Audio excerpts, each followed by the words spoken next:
with that said, let's go ahead and get into Mandalorian. Look, we've waited nearly 2 years for this. It's been quite a while since we've seen it. Has it really been that long?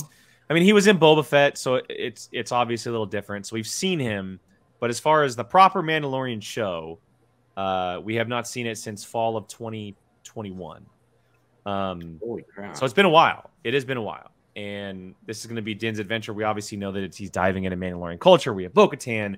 Grogu is back, and it's just opening up the world of, Mandalore and that culture. So, again, open conversation. Anybody can kind of start with things maybe they're looking forward to, maybe a little bit hesitant about.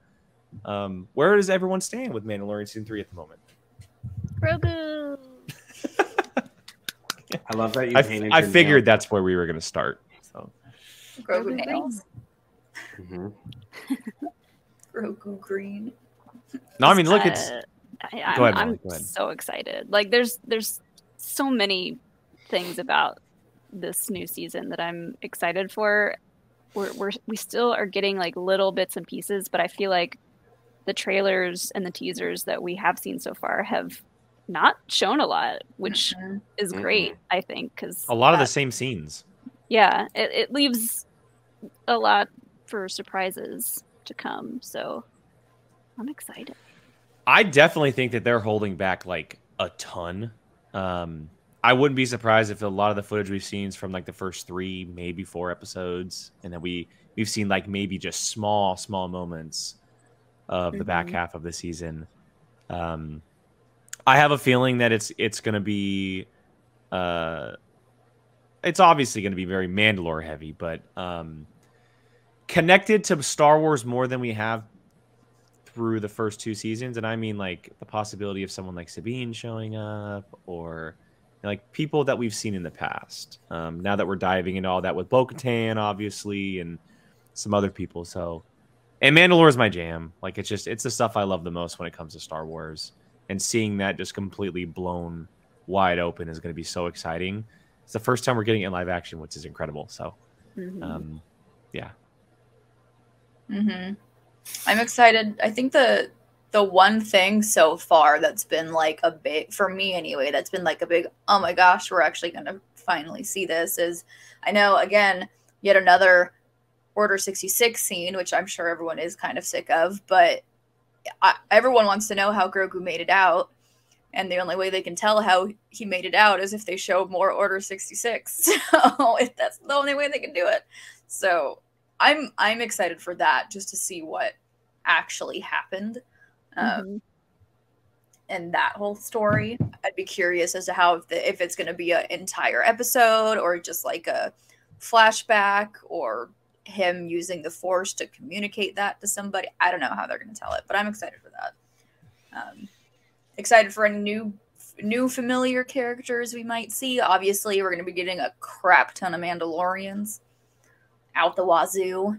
Can't wait. So many Mandalorians. I can't hold all these Mandalorians. It's gonna be Mandalorians. Literally, they're going to Mandalore. So I know we've talked about it before on the channel, but now that it's 2 days away, where does everyone stand on the whole Grogu situation? Who he was saved by, etc. Like, I know we've talked about it, but I'm still pretty convinced it was Jocasta Nu. Okay. I would not be mad at that. First no, of all. I don't think I'm gonna be mad, even if he just hides in a hidey hole and no one finds him. Like, I'm not gonna be mad if it's something like not super dramatic. Yeah, that would be funny because people would be. Brian, people are gonna be pissed no matter what the hell happens. I know, but they're gonna be extra pissed. Freaking. What if he just hides in his little ball cocoon in a corner and nobody sees him? Like in his pram. Yeah. Yeah, there you go. Yeah. And they're just like, whatever. I feel like, so my thoughts on this is that he's not getting saved by anyone. He gets taken to be experimented on. Like, I think that's how he gets out of Order 66. That makes sense. I feel like so many people are so focused on which Jedi saved him and took him to wherever. Like, I don't know that we're gonna get that. And so you think that he spent, and I'm not like, maybe you think he spent a long time essentially in a lab right after Order 66? I think so, because he seems pretty traumatized, but Yeah.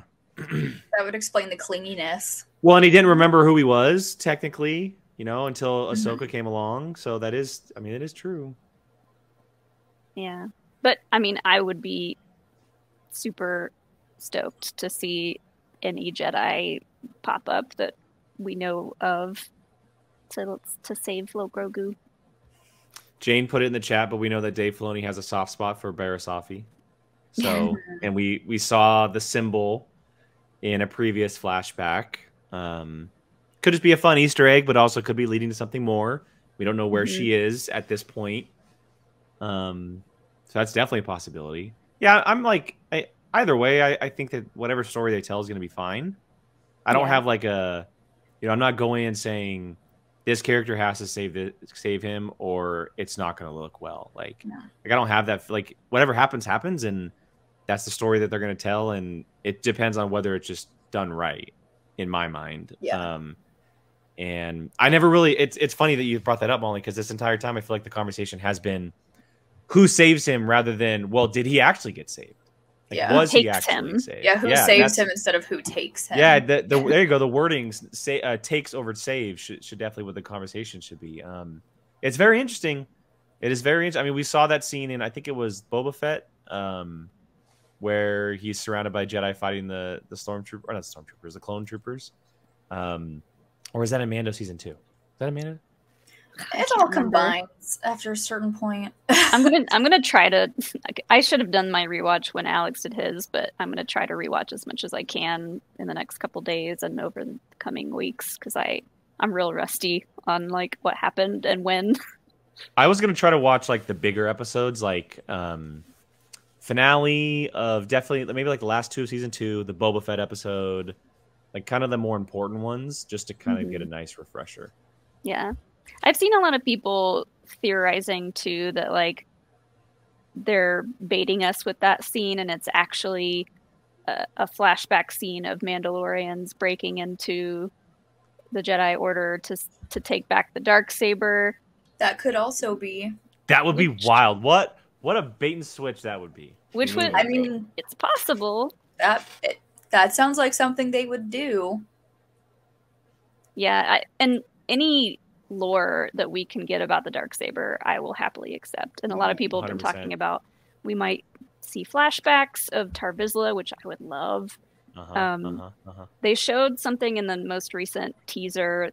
I think Alex has a video coming out tomorrow actually about it, but it looks like a Mandalorian city because their cities were like these domed things. So a lot of people were saying that maybe that was a flashback, but I don't think it's a flashback because the reason why they had those domed cities is because the planet was barren. And in that shot, it's like all green. So I don't know where that is. I loved his idea of Fen Rao coming back in the video today. Yeah. I love that idea so much because we don't know where that character is. Yeah. Literally any Mandalorian character that could still be alive, we could see pop up. Yeah. I mean, you could even see the dead one for all we know, as far as like a flashback. Yeah. If we get live action Tar Vizsla, that's what I was thinking. Can you imagine if they like did like some type of flashback with Maul? Oh my god. Oh. I don't know if I'd want to see Maul. I'd much rather see someone like Tar Vizsla. Yeah. I don't know because they're not bringing Ray Park back for Maul. Period. Yeah. So I don't know who they would have as Maul. Like the chick that did Ahsoka, she was badass. She's like, "Hey, you want to play this one now?" Throw a mocap on her and why not figure something out. Brian, where do you stand on the whole Grogu stuff, or anything really? Mace Windu is going to save him. Oh God, don't. Stop! Please don't. My eyes can't roll any farther into that. Yeah, please, let's not go there again, please. I mean, there's like a teeny part of me that thinks that could be. This is almost as bad as you believing we didn't go to the moon. I was literally about to say the same thing. I mean, Mace Windu's dead, Brian. Brian, please. Just Just move along. All right, if we're gonna make a Star Wars fan pissed, I'm gonna be pissed if they miraculously somehow Mace Windu lived. Like somehow Mace Windu. I mean, like, you nah, don't. not dog. You don't. Well, I guess. No, he's really dead. I was gonna say you don't really know when he. He's dead, Brian. He's He got dead, electrocuted dead. from a very strong high rise in the city and fell to his death without one of his hands. Well, maybe he had just enough strength to go back and grab it, and then died. Not dog. Sorry, not dog. He gone. He burned to a crisp. Nah. I mean, you never know. No, I mean, this isn't Shock T. She doesn't just keep appearing after she's died 9 times. No. Technically, it's only once in canon, Jill. Listen. There's only 8 deleted scenes of her dying. Yeah, that was more. I think they just couldn't figure out how they wanted to show her death, so and then they just killed her in like the worst way possible. The worst way possible. The worst way possible. God. But anyway, yeah. The only thing I wonder about Jocasta Nu is that actress still alive? Like, could they would have to. Well, they would probably make someone younger player anyway because it's like 20, 30 years ago. So yeah, but she's in 2. Yeah, but that was made in 2003. It was 20 years ago. That's what I mean. Like she is no longer alive. Exactly. So she's. I mean, it would be. I mean, I could see Jocasta Nu being like a very plausible situation because of the comic book we got with her. 100%. Her story. I mean, I do think that there is definitely a possibility of oh fuck, why am I drawing blank? I literally had it and now I'm drawing blank. Now I'm on the spot. Barasafi? Terrace Nube? No. We saw him frozen in Kenobi, and so some people were like, maybe it was him. Who? Yellowface. Quinlan Vos? Quinlan Vos. Yes. Thank you, Jesus. My brain was not working on that one. Only because of the slight tease from Kenobi. Slight tease? That was like a, look at this. I'm going to plaster that on the wall. I know, but I meant Quinlan Vos was here. Yeah. So, I mean, for them to like say that he was kind of like literally doing the job of sneaking out people and hiding them, it's kind of like, hello, like this works really perfectly now. It's like, so I don't know. The only thing that I think about that one that may work against it is that's not going to be oh my God, that's Quinlan Vos. Like to people that are like my sister, like who watch it and enjoy it. You could argue the same thing with Ahsoka showing up. Yeah, but that's fair. I think Quinlan plays to the strength of that kind of,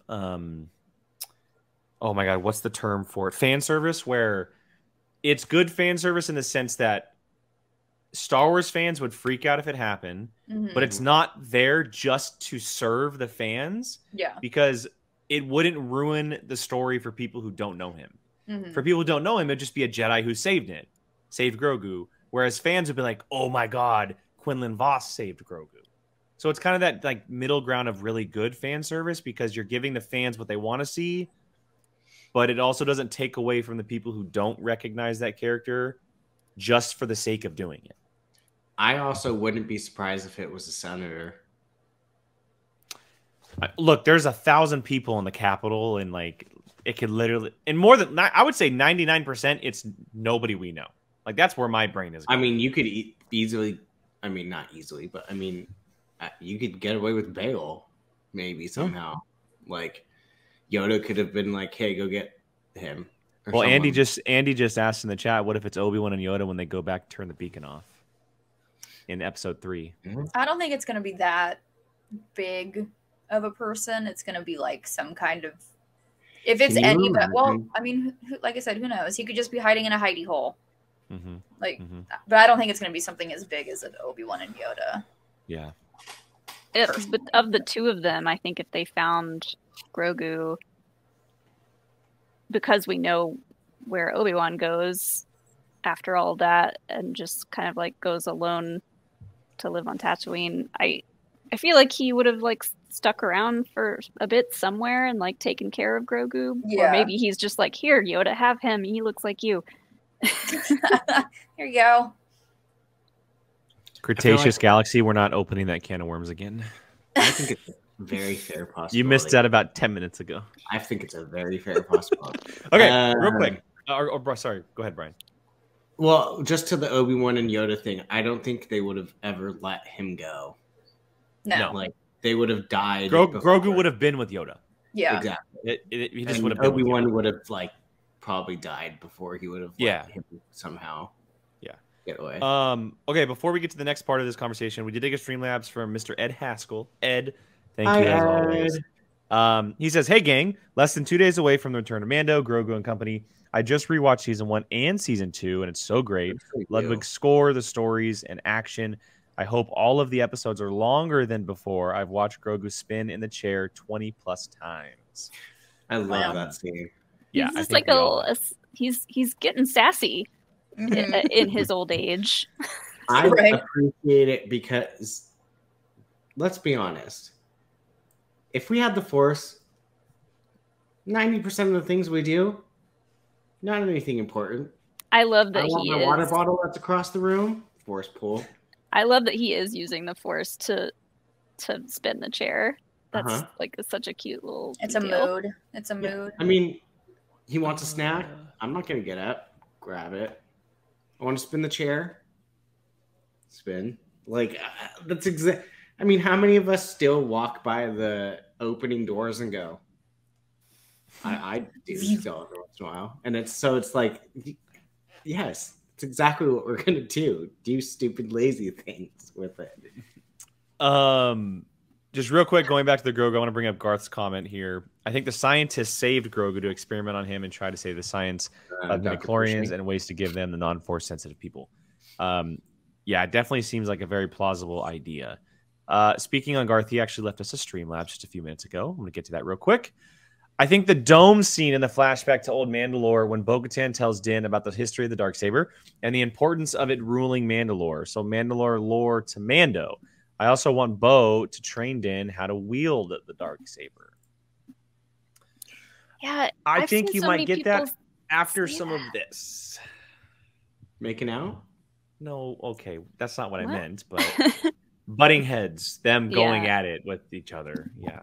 It's strange to me because the reason why they built those domes for their cities is because the planet was barren. So has the planet always been barren? As far as I don't know about always, but for the last current edition of Star Wars, it has been. No, it hasn't always been barren, but it could just be a part of the planet that Bo-Katan and her gang, her friends, the other Mandalorians have been trying to rehabilitate. Yeah, if they had built the dome, say it's present day, Bo-Katan would have been there and not where she was in season 2. I felt like she would be there ruling or living or doing whatever if that was actually the case. I definitely love Darksaber. That's true. It wasn't barren when Sabine had the lightsaber, right? Pretty sure it was. I mean, they were having a full winter and stuff like that, and it looked pretty just normal, wintered over. It just, I don't think they can grow anything there. I don't know. So Jane, I haven't watched Rebels in a long time. This was mentioned in Rebels. Sabine mentions that it's been barren for her entire life, but it used to be green and luscious. Yeah. So it quite possibly could be a flashback. I would just be curious as to why they already have the domed cities. Oh, see that? Yeah, Sabine's family was on the moon of Mandalore, not Mandalore itself. That's right.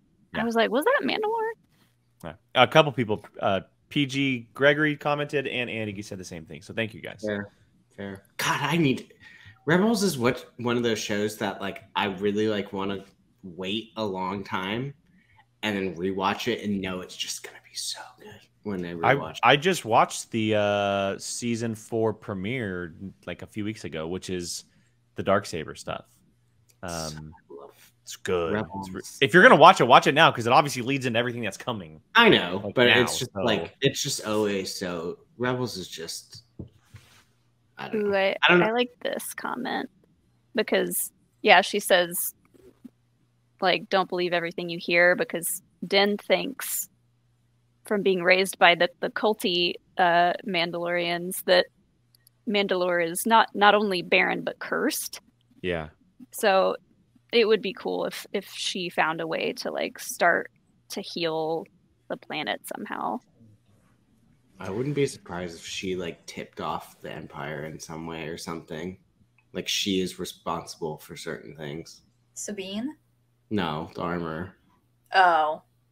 You mean for the Night of 1,000 Tears? Not that, but just maybe like something. I don't know, something bad. Just like I feel like they were banished off Mandalore. Mm-hmm. Did they say why though? Because they were cultists. Well, other than culty, there wasn't an actual. Well, no, to the Mandalore culture, that's like okay, you do that, you're gone. Like that's the number one. Okay, well, so then I wouldn't be surprised if they like in revenge was like, here's the weak spots or something like that. I don't know, just because like build her. I feel like she obviously is culty, but like if you do something like you gotta. I don't think you have to, but I would love to see them just being like, oh my God, she did that. What a bitch. And like, you want her dead, like type thing. Not because, I mean, they're piping her up to be like kind of a pretty bad person. So it's like, let's see how bad. Yeah, I don't know if and I mean, I could be wrong because we haven't seen a lot of it, obviously. But even if like they're on opposing sides, especially like when it comes to like the culty versus the classic Mandalorian culture, I don't even see like a cultist group basically destroying their own planet. Like that just does. That's just me. I don't personally see that, but they're definitely hyping the armor up to be like it's coming to a head between whatever side Din and Bo are on, and then the armor and whatever she's holding in her power, and whether it's going to be fighting for Mandalore itself or just to be the last group standing. That's kind of definitely where it feels to be headed. Like, do we all think that she's going to end up? Well, she's going to be end up being like his ultimate bad guy. I wouldn't say ultimate. She's an antagonist, I think. Yeah. I feel like she's just trying to manipulate Din because when she finds out he has the Darksaber, she starts like, "Oh, you have the Darksaber, interesting." And then she finds out that he took his helmet off, and like she jumps on that to be like, "Well, you're not a Mandalorian anymore unless you go to Mandalore and go to the blah blah blah the healing waters under the mine." Is so like there's something. She's the ultimate cult leader. She's got an agenda for Din, I think. She's what's his name from The Vow? What's his name? You took. God, Rhaenyra. Yeah, Rhaenyra. There you go. She's Rhaenyra. So then, who do you think will end up being his big bad? Who says there has to be a big bad? Gideon. I think the big bad is him fighting the demons that he has within himself, and becoming like the true. That's very poetic. The true Din / Mandalorian character that he's meant to be. No action. No. That's not what I'm saying. But like, obviously go up against someone by the very end of this. So well, the Empire is obviously involved. They're clear. Whatever's left, they're clearly involved. The opposing side of the Mandalorians are definitely involved. I just think that the overall like, yeah, like of course there's going to be a quote unquote big bad, I guess, for the season, but I don't think a big bad in the sense of something about like the whole thing, not just the season. I think the goal of the entire series is seeing Din's progression from being an ex-cult person to becoming true Mandalore. Yeah. That's what I think the ultimate goal is. I think they'll introduce some minor bad guys because it looks like there's a big fight on Navarro where all the Mandalorians go there. So like there's got to be something going on there. He goes to a city planet that could or could not be Coruscant, might be Hosnian Prime. They go back to, it looks like they might go back to the planet where Luke is. I don't know if I feel like we talked about this on one of our live streams, but someone brought up the idea of if Din and Grogu go back to see Luke, it would be to get some lessons on saber training. That'd be like wild. using the dark saber. That'd be wild. That would be the only acceptable reason I would have to bring Luke back. But I also feel like Luke being a little salty bitch and being like, "No, you." But I'd rather them go to Ahsoka. I'd be really curious to see if Luke even knew what the darksaber was. Yeah, I would rather Ahsoka than Luke. Yes, Jill, but let's not forget Sabine has training with the darksaber.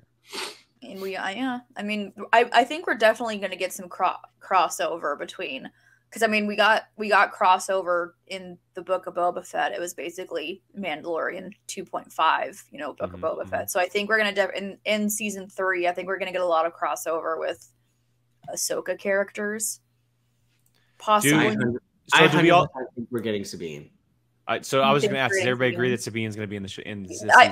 It would make zero sense as to why, like, if they're showing literally dozens of Mandalorians, like, for them not to have Sabine would be an interesting choice. I'm going to say like a 98.5% that she's in this season. If she's not there, I'm not going to be like stunned. Yeah, no, for sure. But what a great way to like introduce her back before she basically co-leads Ahsoka. Yeah. Yeah. Filoni's directing 2 episodes of season 3 of Mando, so one of those, if not both of those, are going to have some cameos from Ahsoka and maybe Sabine. Yeah, that would be my guess. I will lose my shit for 2 characters. One being Thrawn. Yeah, obviously. Is that what you're trying to hint as being the big bad? Is it's going to be Thrawn? No, I think Mandalorian's big bad is going to be the armorer. I think Thrawn will be like the overarching, probably Ahsoka. Because I personally think you're going to get multiple seasons of Ahsoka. Have they said that theirs isn't? Well, they just haven't said anything. In general, I think that there's going to be multiple. If I see Chopper in this season, I will lose my ever-loving mind. They brought him out on stage. They brought him out for Celebration. I know, and that's what I'm saying. I'm saying if he shows up before that, I will lose my mind. I think they're going to save Hera and Chopper probably for Ahsoka. And then just like as a tease, a setting up, obviously, like very much what they've done with like Boba Fett, like a backdoor pilot per se. Like say you have Ahsoka and Sabine in this season, and then you'd be like, oh, those 2 will return in their own series or whatever. What is coming in 6 months Marvel or whatever. Film? I'm just saying, like, as an example. Well, I could see Sabine showing up, like, not with everyone, but like, maybe not even on the Ghost, but like with Chopper, because they always used to kind of, no matter who it was, seem to always have him around. So that's if Sabine's with Hera, though. What if she's just with Ahsoka? I don't know. I don't care, but I'm just saying. I don't care. I just want Chopper. I just want to see him murder people. I can't wait to see Grogu and Chopper. Oh God! It's going to be the sassiest sass fest in the whole entire world, and I cannot wait for it. Okay, couple of comments I want to get to here. We have actually 2 super chats. Our super chat in the Streamlabs. First one's from Jane. What is that Mandalorian dome city that we see isn't on Mandalore? I think we briefly touched on that. It could be somewhere completely different. Could it be on a moon? Just one of the neighboring moons? Or is there only one moon? I don't know enough I don't know how many moons Mandalore has. Yeah, I know we only know of one. Jane, before you popped in, we talked about it briefly about it possibly being like a flashback of maybe Bo Katan explaining the darksaber history to Din, or possibly something current that's just somewhere else that we don't recognize. I think I hope that it's part of Mandalore that is starting to heal. Okay, rebuild itself. Yeah. Mandalore possesses 2 moons, one a mining base and the other an agricultural center, Concordia. Oh yeah, it could be. But again, that domed city makes me really question when it is and where it is. I personally think it's flashback. I just want Tar Vizsla so bad. I think you're gonna get him. I want it so bad. Didn't they literally like pulled out his mask in the dirt, right? Isn't it like the same style? It looks the same. Not his mask. It's just a helmet. Yeah, because he has horns. Yeah. His mask looks like a Mandalorian Batman mask. That's what it looks like. I don't know. Whatever. But it would be kind of cool to find, like, maybe he at like because he's going underneath it, so it's like he'll find some stuff, I'm sure. I just love that they're breaking into the Mandalorian culture. Like it's, and I've said this before, but this season feels like what the show was always meant to be. It just took time to get there. Mhm. Like this was like the whole purpose of what the entire journey for Din has been so far, to get to the Darksaber and Mandalorian, Bo Katan, the Mandalorians, all that stuff. It just took a little bit of time to get there. It just feels like Jon Favreau's like, yeah, I'm in my wheelhouse now. Like we got 2 seasons in our book. You know, we're ready to go. I'm diving into everything. You know, it's open space in Star Wars because there's nothing in this time period that is like constricting him. It's very exciting because, like, obviously in Rebels and Clone Wars we saw a lot of Mandalorian stuff, but ever since then, like, where have they been? What are they doing? And now we're bridging all those gaps, which is very nice. I hope we get, because Book of Boba Fett was introduced by an end credits scene. I assume we're going to get that again, and I hope that's where we see Thrawn pop up for the first time. Just a post-credit scene in the finale. Mm-hmm. It will scream. Scream. I also wanted to bring this up. This was kind of hinted at, but a long time ago in like 2020 at the what Kathleen Kennedy did, the like investors show. When they had the ship show, what was it called? Was that the same one that that Cara Dune was supposed to lead? The spinoff of Cara Dune. What was that one called? Resistance or Rebel? Rangers of the Republic. Rangers of the Republic. That they said Rangers, Ahsoka, and Mandalorian were all going to lead to one big event, but they haven't touched on it since. I still think it's possible and quite honestly probable, but I swear to fucking God, if they kill Thrawn by then, I'm going to be so mad. Bring him on only to kill him. I will be furious. Well, they did the same thing with Cad Bane. Cad Bane, yeah, they did the same thing with Cad Bane. Bring him on. I still think Cad Bane's alive, personally. Oh, he's with Mace, chilling in a bar somewhere. He's with Mace. You guys really all think he's dead? Like, no, I think he's alive. No. He's more likely to be alive than freaking Mace is. I think he's alive because he's got. They zoom in to that piece of thingy on his chest, and it's beeping, and like. I don't want him to be dead, but I think he's dead. Okay, Streamlabs here from Mr. Garth. Thank you, Garth, as always. I think the Armorer's goal is to restore Mandalore and Mandalorian culture to her way of thinking and her rules. She'll try to control Din, Bo, and whomever wields the Darksaber to achieve her goals. Maybe even work with Thrawn, who respects cultures. Cults. Yeah, extreme cults. Cults. I mean, look, it's definitely possible. It's definitely, we've seen Mandalorians work with something like the Empire before. We saw that in Rebels. They, part of the Mandalorians were working with the Imperials, but I don't know. We just don't know where Thrawn is. We just don't know what is happening, if he's still. Neither does Ahsoka. This is not happening on anyone's watch except for Timothy Zahn. They wouldn't dare. Yeah. Timothy Zahn will write his death at some point. That's how he makes a living. Yeah. If they did kill him off in the show, in a show, Timothy Zahn would be the one that gets to write it. Like, he would absolutely have a say. Yeah. Like, okay, Brian, let me ask you this before we move on. Would you be okay if he was in Ahsoka, and then let's say they did like a cataclysmic event series where it's one big thing. Thrawn's in it. He's the villain, but he dies at the end of that series. So he's in 2 official series, but he's like a major player in both.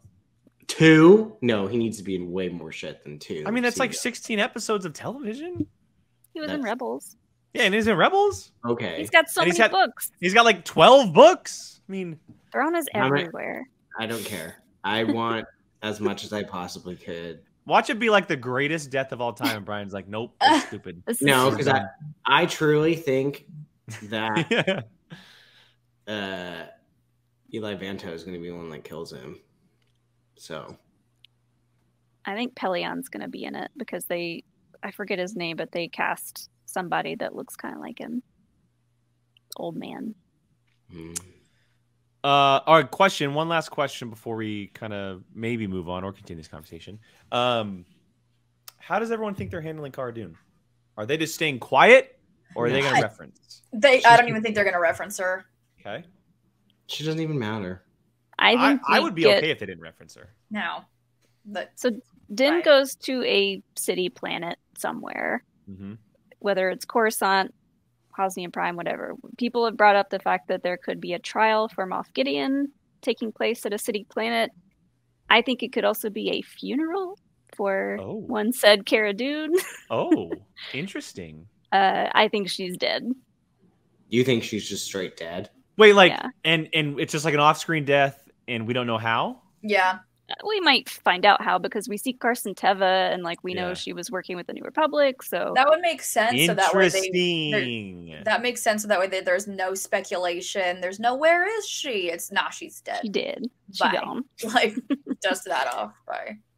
I would love for them to just flip the middle finger at her. Because otherwise, all they can really do is say, she's off doing this. She's off doing this. Yeah, because that opens up the idea of her coming back, which she's not. So, they could recast her. I liked her character. Obviously, they're not bringing her back. So if they recast her, I'd be fine with it. But I don't think they're going to bother. No, I wouldn't even bother. I think the character, I don't think the character panned out as much as they were kind of hoping when they first created the character. And now they're just like, I mean, we have so many other characters anyway. What's the point? I think she was going to be a big part of Rangers of the New Republic. And then all that went down and they were just like, nope, scrap that show. Bye. They should have given it to the Kim's Convenience Store guy. All right, super chat here from one Gio Flores. Thank you, Gio. I think the planet we see is Kelvala. That's where Satine was born. So it would be possible that Bo goes back to their birthplace, possibly. That is... Gio, thank you for bringing that up, because that is very interesting. Well, when we see her sitting in that, throne-y room, are we assuming that's Mandalore or somewhere else? We don't know. It could be the dome that Molly was talking about in the TV spot. That's why I asked that, because Gio's comment is kind of like... I mean, we haven't... I know that she was mentioned in Rebels, but the times that we've seen Bo in Mandalorian, she hasn't mentioned Satine, right? At all? It hasn't come up? Bo, no. Hasn't come up. I don't think it's come up yet. So now that she's in this season a lot more, I wouldn't be surprised if it's mentioned once, maybe twice. Be a flashback of her and Obi-Wan just making out. That planet is totally possible. I think I had to Google it. Where are they from? Or are they? I know they're from Mandalorian. Obviously, are they from Mandalorian or no? Is it? Who? Bo and Satine. Were they from actual Mandalore? Or are they from somewhere else? Birthplace of Duchess Satine. So I assume Bo Katan was there too. Got it.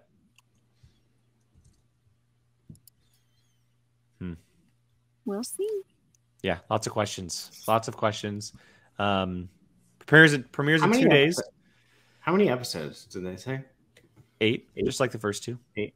I can't remember if it was 8 or 9. We will not be doing any kind of review show here. Go to Star Wars Explained for that. They'll be taking their damn hard time to do that. They're going to be all over the place to be doing that. You can also join us on Apocalypse Movies, which we'll be doing it there.